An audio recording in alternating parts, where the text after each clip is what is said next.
والصلاة والسلام على أشرف المرسلين. الحمد لله إله ما هاد السنة قاتي أركان وأركي قرقر أو إذا كحوق دلك الصوماليات وتوبركو قاتي كلية تركسم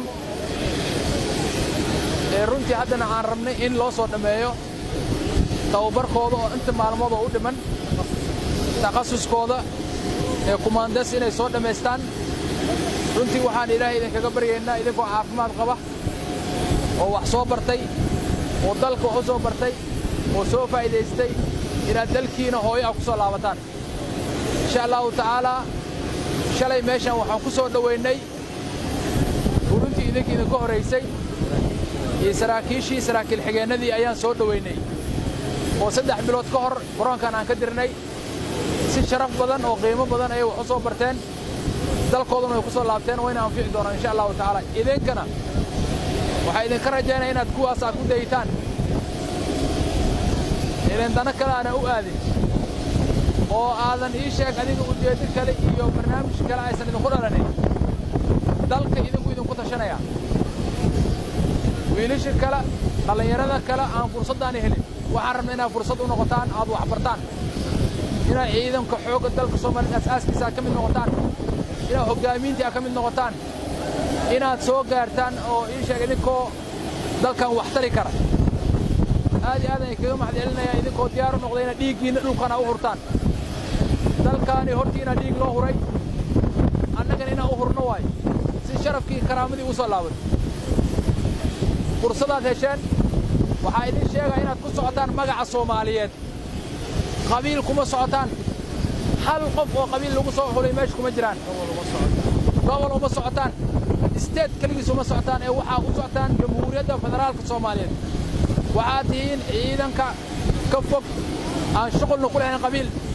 waxaad tihiin ciidamada xoogga dalka Soomaaliyeed ciidamada aan rabno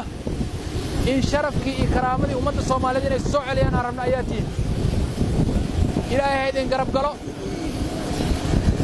waana badan uma baahniin waayo waxaad diyaar u noqoteen inaad dalkiina u dhimataan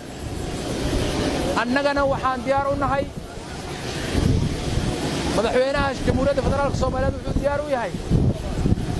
inuu qarankii sharafkii iyo karaamadii uu lahaan jiray uu soo celiyo gaar ahaan ciidamada xoogga dalka Soomaaliyeed ra'iisul wasaare Xasan Ali Khayre sidoo kale asigana wuxuu diyaar u yahay ciidamada la dhiso waad ogtihiin tarakoobkii barnaamijkii aan wadnaa waxaan u baahanahay ciidan aqoon leh ciidan tayo leh ciidan ii sheeg lagu xisaabtami kara aan qabiil shaqo ku lahayn oo qarankan uu soo gaarsiin kara dalka kale oo dariskeena tayadiisana ay sugan tahay aad ayaan idinkaga mahadcelinayaa waana ku faraxsannahay inaan maanta aan qayb ka noqdo sagootintiin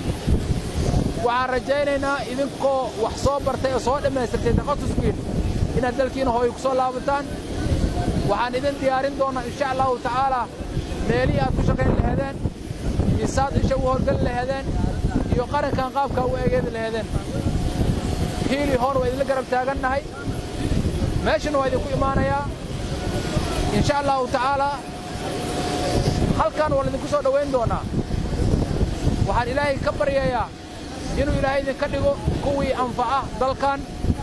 iyo dadka iyo diinta ummadda Soomaaliyeed dadkii anfaca ilaahay idinka dhigo insha Allah aad u mahadsantihiin waxaan u imaaday inaan idin salaameeyo waa idin jecelnahay annagoo idin jecelna soo laabtay insha Allah tacaala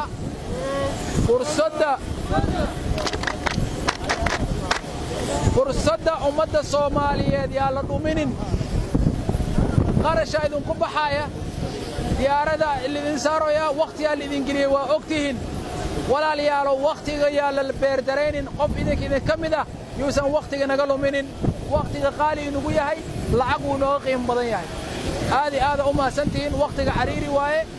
waa mahadsantihiin waan idin salaama dhamaantiin nabadii barwaaqan isku ognahay